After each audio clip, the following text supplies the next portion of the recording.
Chers amis, bonjour. Nous sommes le mardi 8 août 2023. Il est 9 heures. Quelques news de l'Arménie, de l'Artsakh et de la diaspora arménienne. L'Artsakh, donc tout d'abord, avec l'élection d'un nouveau président du Parlement, donc de la République de l'Artsakh, David Ishranian, membre de la Fédération révolutionnaire arménienne, Dashnak Sutun, qui est un groupe minoritaire au sein du Parlement du Karabakh, de l'Artsakh, qui compte 32 membres, a été installé à la plus haute fonction législative par un vote secret de 22 voix contre 22, donc 22 voix pour, contre 9, pardon.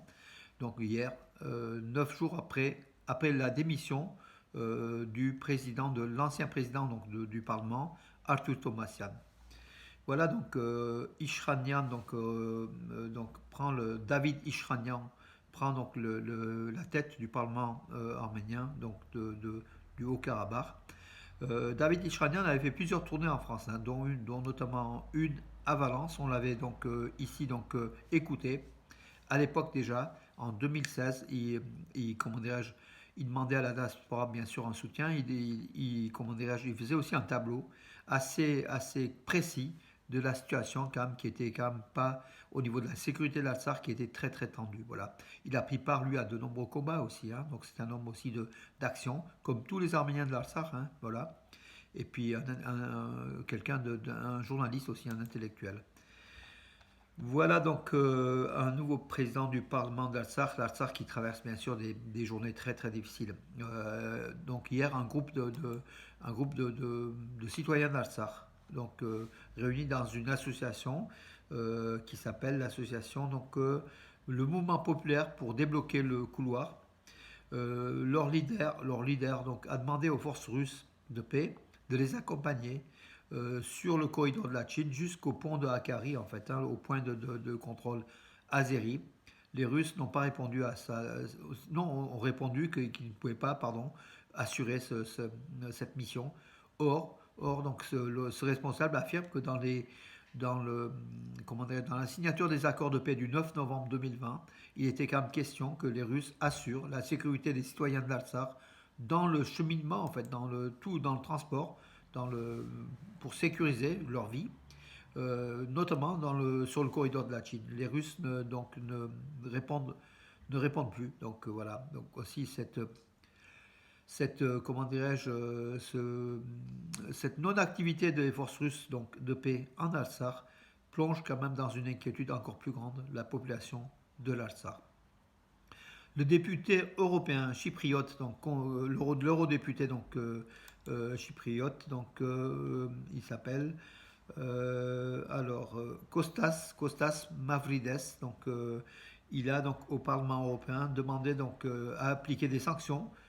Il considère que le blocage du corridor de la Chine par l'Azerbaïdjan comme un crime de guerre, voilà. Donc en fait le ton monte.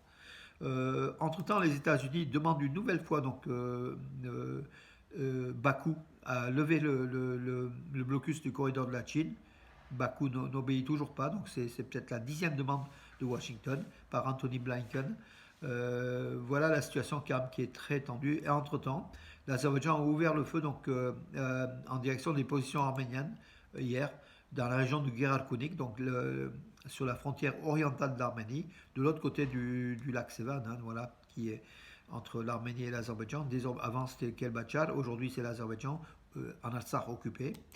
Des tirs qui ont eu lieu sur deux positions arméniennes, voilà, sans faire de blessés ni de victimes. Le ministère des Affaires étrangères d'Arménie appelle à des mesures claires de la part des Européens, de la part de tous les partenaires qui condamnent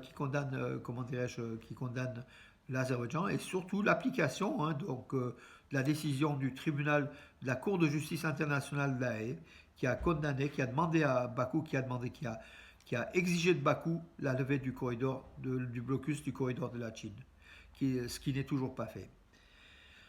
Voilà mes amis, écoutez, dans ce marasme, le tourisme en Arménie est en fort développement, record, donc entre janvier et juillet 2023, le chiffre record de 1 026 000 touristes déjà qui ont visité l'Arménie, et ça continue puisqu'il y a beaucoup de gens qui se rendent en Arménie.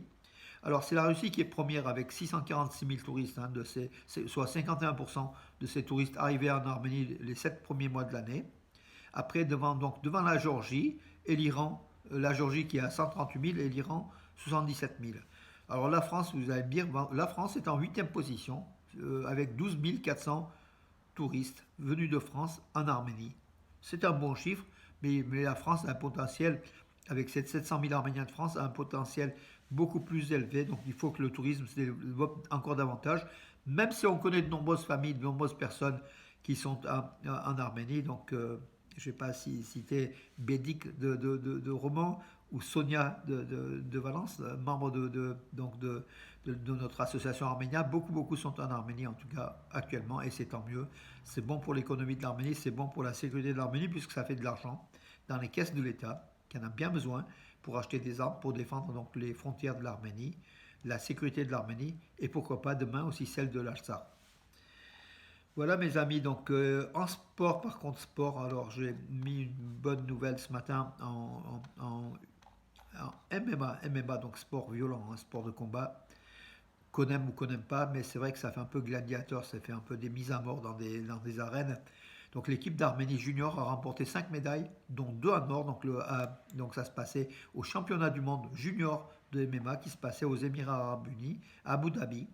Du 1er au 6 août. Voilà. Donc l'Arménie était présente avec 30 athlètes, 8 entraîneurs, en obtenant donc 5 médailles. Bravo pour l'Arménie. L'hymne national arménien a été joué, donc entonné 2 fois, voilà, avec le drapeau de l'Arménie qui s'est levé.